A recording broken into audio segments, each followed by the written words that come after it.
Assalamu alaikum wa rahmatullah, que la paix et la miséricorde de Dieu soient sur vous.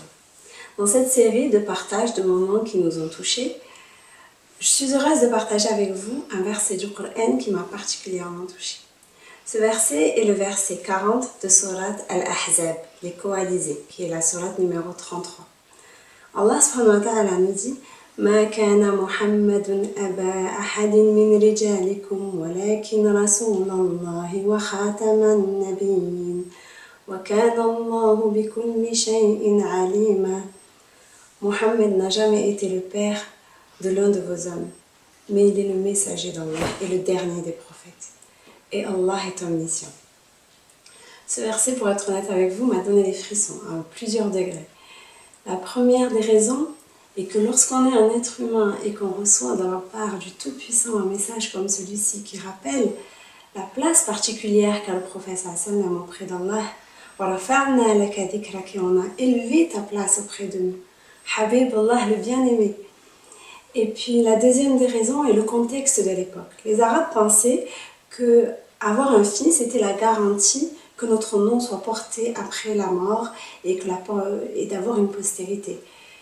Et là, Allah rappelle que vous cherchez le lien parmi les hommes, mais c'est le lien avec Allah qui garantit tout. Donc quand le prophète sallam a perdu son dernier fils, il était moqué des Quraysh qui disaient « il n'aura même pas de postérité ».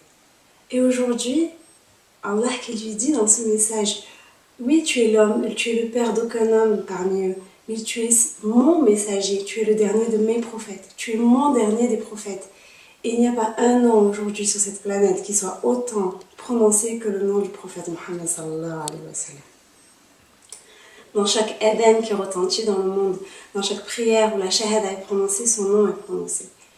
Allah et les anges prient sur lui dans les cieux et sur terre tous les croyants dès qu'ils prononcent son nom, sallallahu alayhi wa sallam, que la paix et la bénédiction de Dieu soient sur lui.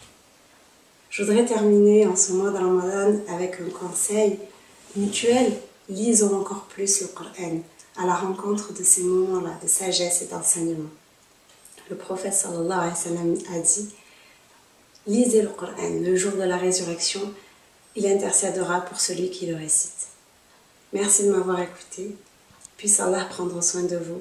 Wassalamu alaikum wa rahmatullah. Que la paix et la miséricorde de Dieu soient sur vous.